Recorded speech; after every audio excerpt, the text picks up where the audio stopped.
The next item of business is statement by Graham Day on the Scottish Government's legislation programme.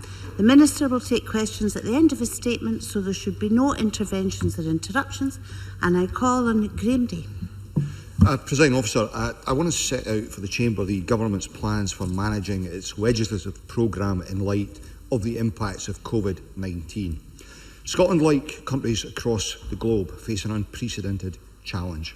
The fact that the Parliament will spend the lion's share of today on an emergency coronavirus bill is ample evidence of the current reality. The next few weeks and months are likely to be extremely difficult and will need a sustained, collective, national endeavour in response. Every organisation, the length and breadth of the country, is having to find creative, innovative and flexible ways to respond to this unique, challenging situation. The Government is no different. Not only are we having to manage the crisis nationally under the leadership of the First Minister, like any other employer, we have to protect our staff and ensure their well-being and accept that whatever our best endeavours, we will see our workforce impacted. Along with every other organisation, we're also under pressure and having to manage our resources as carefully as we can so that we can devote the maximum effort to concentrate on the nation's response to the COVID crisis. Those self-same challenges face the Parliament too, demonstrated clearly by the fact that to follow guidelines we are meeting for only one day this week and in reduced numbers. I therefore want to place on record my gratitude for the constructive way that members, committees and the parliamentary officials have responded to what is confronting us. Presiding Officer, as the First Minister has made clear, we expect that the Government's response to COVID will be sustained over an extended period. The Chief Medical Officer has said that restrictions could be in place for 13 weeks, and the UK Deputy Chief Medical Officer has indicated this could impact on our lives for up to 6 months or perhaps more. We therefore need to make some pragmatic but fundamental essential changes to the legislative plans before this Parliament. The Government's legislative programme absorbs a lot of time and resource of the Government, this Parliament and beyond. I'm sure that members will accept that it is entirely inevitable that we've had to carefully consider the implications for it of the COVID-19 outbreak. I'm clear that delivery as expected of the existing or intended programme is not possible. A different approach is required. I would therefore like to set out the principles I'm adopting in managing the Government's legislative programme in that context. Presiding Officer, the first principle is that the Government will prioritise legislation which is needed to respond to COVID. In particular, we will bring forward any necessary emergency legislation beyond what was provided for in the UK Government's emergency bill and the legislation we are in the midst of scrutinising today. In addition to the commitments given by ministers earlier this morning around further justice-related legislation immediately post-recess, it is highly likely we will have further wider emergency legislation to consider before May. Such is the scale and volume of the issues requiring to be addressed. The second principle is that the Government will also prioritise other essential non-COVID legislation. As members will know, the Parliament routinely passes a wide range of essential secondary legislation which is needed to ensure that our public services and other parts of society can continue to operate effectively. Government and Parliament officials are working collaboratively to identify the most efficient means of bringing forward the most pressing secondary legislation. The third principle is that we will deprioritise any legislation, primary and secondary, which is not identified as being essential in the immediate term. Although my view remains that every piece of legislation which the Government proposes has an essential purpose, it's obvious in these exceptional circumstances that not all essential purposes can now be treated as equal. In other words, not all of our current programme can or will be delivered in the timescale we previously announced. Not when the Parliament, its committees and its members must in their own ways respond to the challenges that COVID-19 presents. I'm therefore taking steps to ensure that resources and parliamentary time can be diverted away from legislation that is not time-bound in order to free up our capacity to deal with COVID. The fourth principle is that we will work openly and collaboratively with the Parliament, its Bureau and its committees in managing delivery of legislation in this difficult period. And I want to acknowledge the importance of the committees and their conveners in all of this. And I want to highlight the agriculture and forensic medical services bills as examples of where we are working collaboratively to overcome COVID-related challenges. Stage 1 of the Agriculture Bill has still to be concluded. I do not intend to ask the Bureau to schedule it in the immediate future because I would wish as many members of the REC Committee as possible to be able to participate. But provisionally, all being well, we would hope to target a date in early May. It has, as a consequence of coronavirus, proved impossible for the Health and Sport Committee to properly scrutinise the Forensic Medical Services Bill thus far. Following discussions with the Convener and the Cabinet Secretary for Health, it has been agreed that we will seek to extend the Stage 1 deadline. To be clear, however, both of these are extremely important and necessary bills, and it's my intention that both will continue and be completed. To assist with the preparation and processing of the emergency legislation we're engaging in today, the Government has delayed the introduction of the hate crime and social security bills. But I hope and intend that these are only very temporary delays. It is our intention that these bills will again proceed and be completed in this term. And to be absolutely clear, Presiding Officer, I would hope to conclude Stage 3 of the Consumer Protection Bill, the Elections Bill and the Disclosure Bill as soon as it is practical to do so. I should also reiterate that, as the Cabinet Secretary Michael Russell has previously indicated, no further work is being done for the time being on the Continuity Bill, although we will be forced to revisit this quickly if the UK Government does not move to a common sense extension of the transition period. The fifth principle is that once we are operating in a post-COVID world, and we all look forward to that, we will work with the Parliament to consider how we effectively manage the remaining legislation, government and non-government, that we hope to deliver before the end of this parliamentary session. Given the scale of the challenge ahead of us and the timescales that we think are involved, it's clear to me, however, that we will not be able to deliver all of the legislation we previously intended to deliver. This is not simply because of the pressures on parliamentary time. Just as great a consideration is the need, as I've indicated earlier, for government resources to be focused on COVID-19 matters. The practical impact of this is that some bills which the government decides to pause now are in all probability not going to be able to be restarted in the present parliamentary session, and other bills which we previously hoped to deliver will not now be introduced. I'm sure the Parliament will understand that the same sort of consideration will need to be given to non-government legislation in due course. Presiding Officer, members will be aware that we've already made the difficult but sensible decision to not progress the transient visitors levy at this time. I can further advise the Chamber that we do not now intend to introduce in this session the Good Food Nation and Circular Economy bills, which were scheduled to come forward shortly.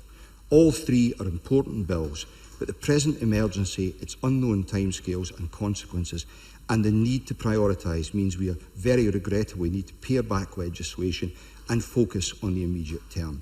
The Government will reflect further on matters when determining the shape of our Year 5 programme.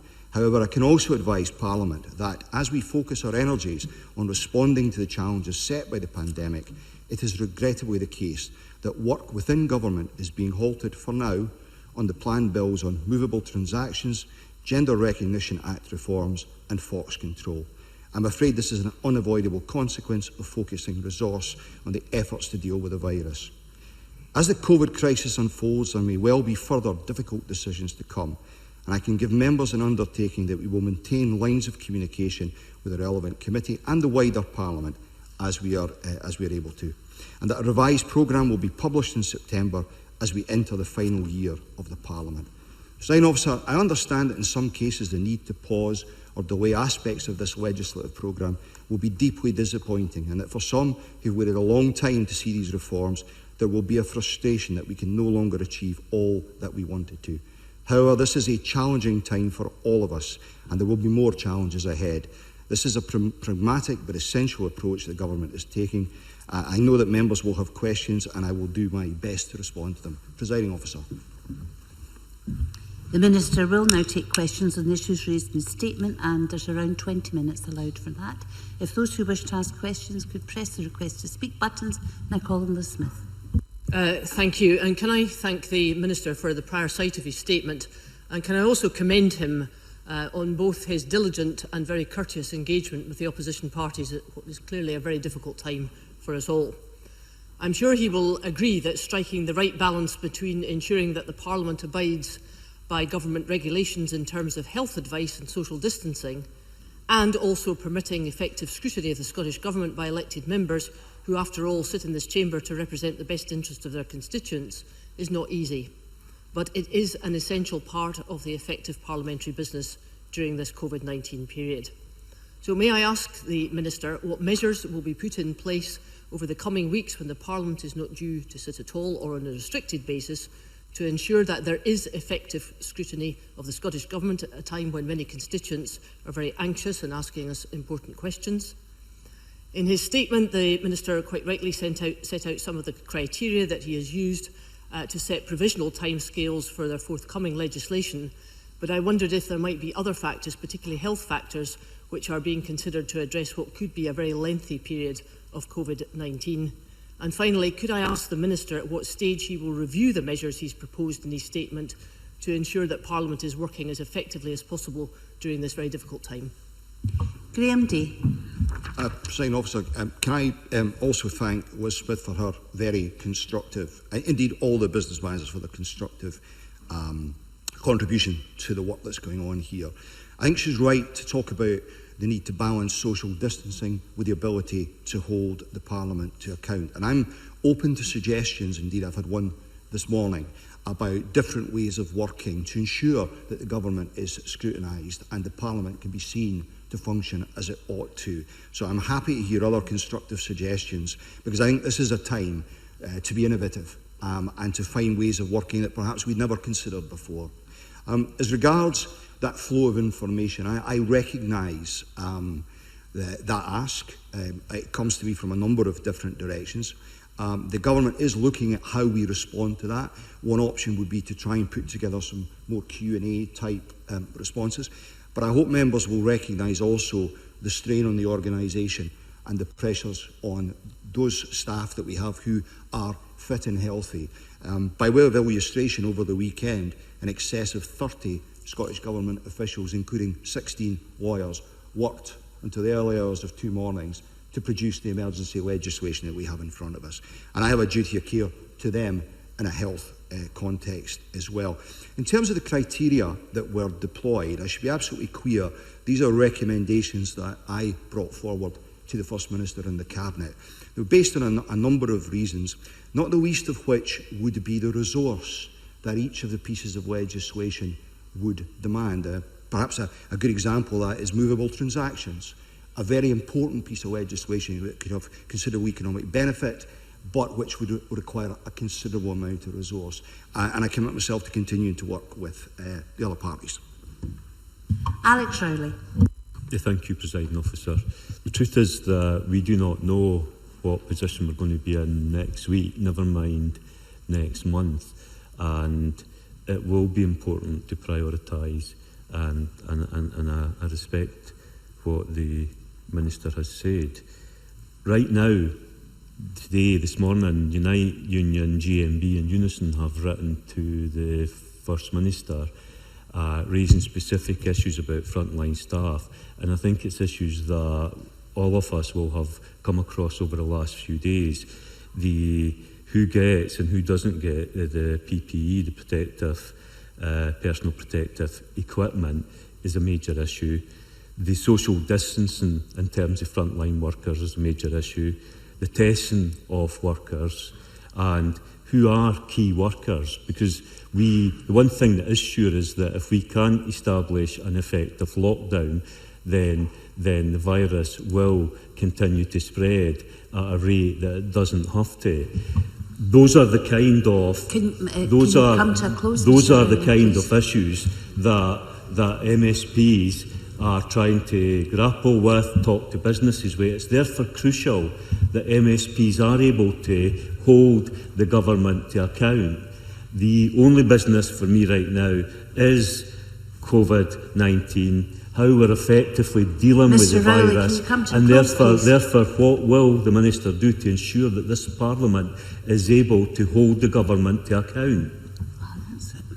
Graham Day. Presiding Officer, I recognise that Mr Rowley isn't a business manager and perhaps isn't cited on the kind of discussions that are going on and the sort of offers that I am making on behalf of the government. For example, the government is freely open to any approaches for statements, for example, on specific subjects. They don't have to be extended statements like these, they can be shorter ones.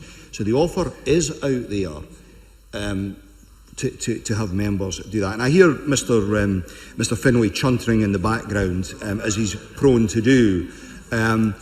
Yes, this Parliament will have a recess, but I have already committed, if Mr Finlay had been listening, to mechanisms to try and improve that flow of information. But I would make one very brief plea to members. There is a lot of information out there already. The staff of the government are hard at work dealing with the crisis. So I would encourage them to please look at what's already available and disseminate it amongst their own ranks to help alleviate the pressure on the government officials. And of course, we will undertake to improve the flow of information.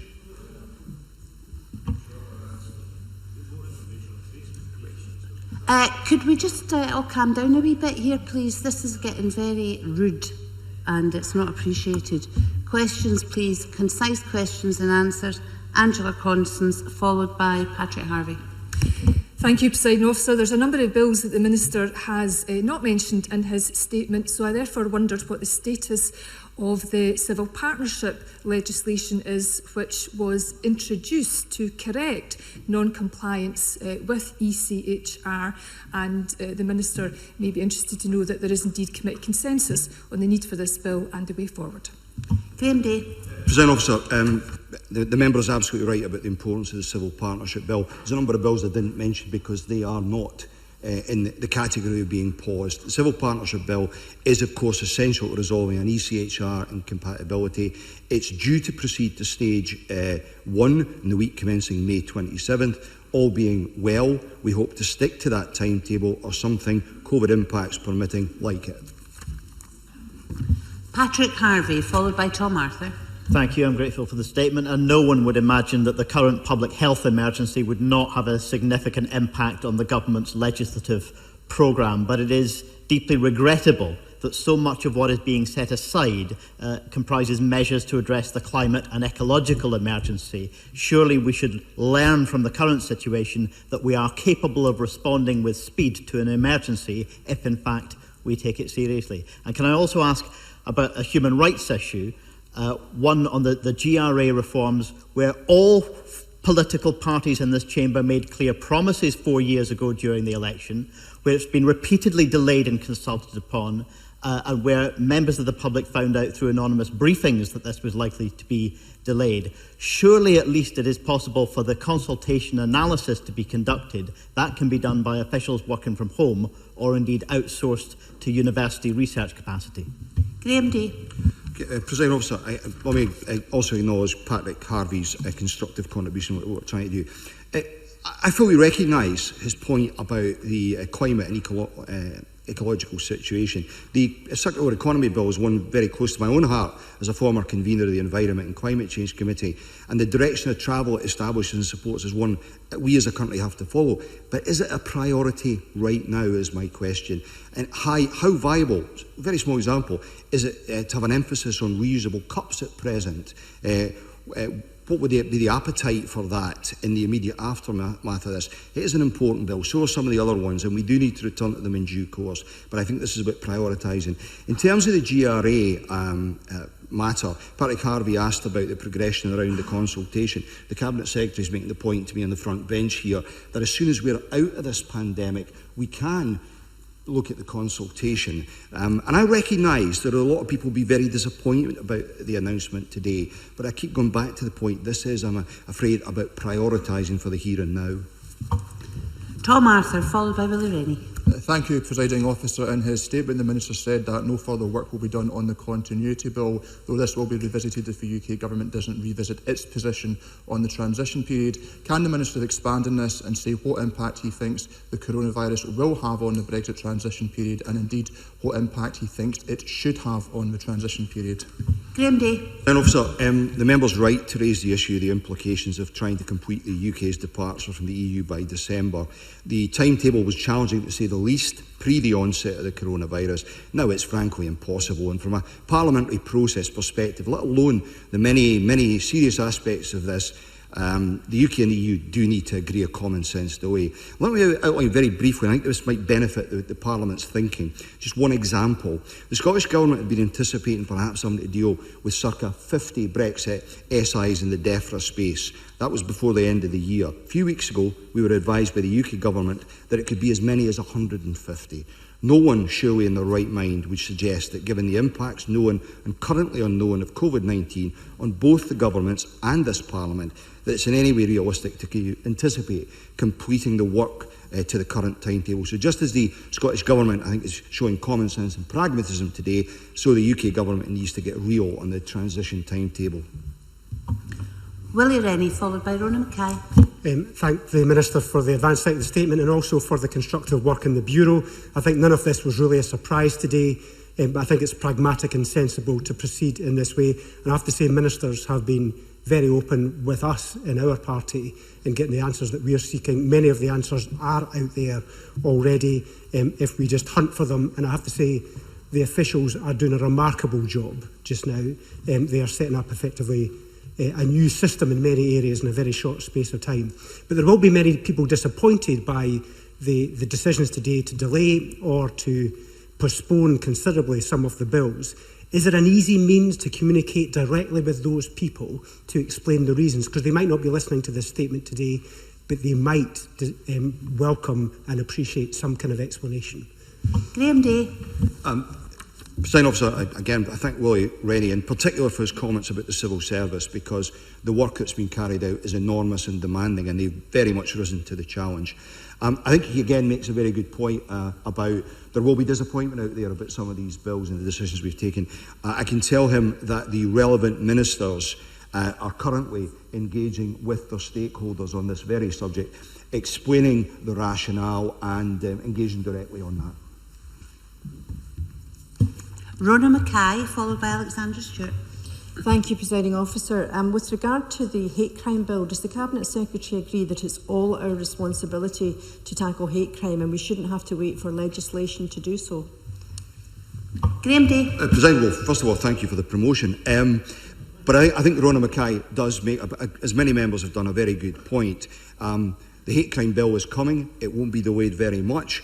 But in the meantime, yes, we can set an example. We can tackle some of the issues that are out there, particularly at this time of national crisis, and remind everybody about the type of country we want to be in Scotland. Alexander Stewart, followed by Richard Lyle. Sector and charitable organisations are very much at the forefront of the public response to COVID-19. These are very much the same organisations that often provide invaluable evidence to committees of this Parliament. Given the current constraints in their resources, can I ask the Minister what provisions will be made to assist these groups should they require to provide committee evidence for the proposed legislation at the same time that they are providing frontline fighting against COVID-19? Graham Day. That's a very good analysis of the situation, and it's one that's underpinned some of my thinking around the approach that we're taking, because the process of bill development isn't just about the government and Parliament itself. He's right to point out all sorts of bodies, charities and interest groups contribute to the development and scrutiny of legislation, and the Health and Sport Committee, for as example, recently has struggled to allow people to come and give evidence, and we must be cognizant of that. As we come out of this crisis, many of these organisations will have been working flat out to respond to it, and will still be responding to it as we come out of the crisis. So that has to inform our thinking, and it is informing our thinking about how we take legislation forward and ensure that they are in a position to contribute in the normal way, as normal as we can at this time, and to inform the legislation that this Parliament produces. Richard Lyle, followed by Neil Finlay. Thank you, Presiding Officer. Can I thank the Minister for his tremendous work during this time? Whilst I know that this crisis will have a knock-on effect on both Government and Members' bills, my own Members' bill seeks to address a 38-year wrong caused by the UK House of Commons in 1982. Can I ask the Minister if all committees and chamber time will be constantly reviewed to try to accommodate Members' bills also during this session, even into next year? Graham Day. Presiding Officer, there are a considerable number of worthy members' bills progressing through the Parliament. I know, as we've heard, the member has a proposal of his own.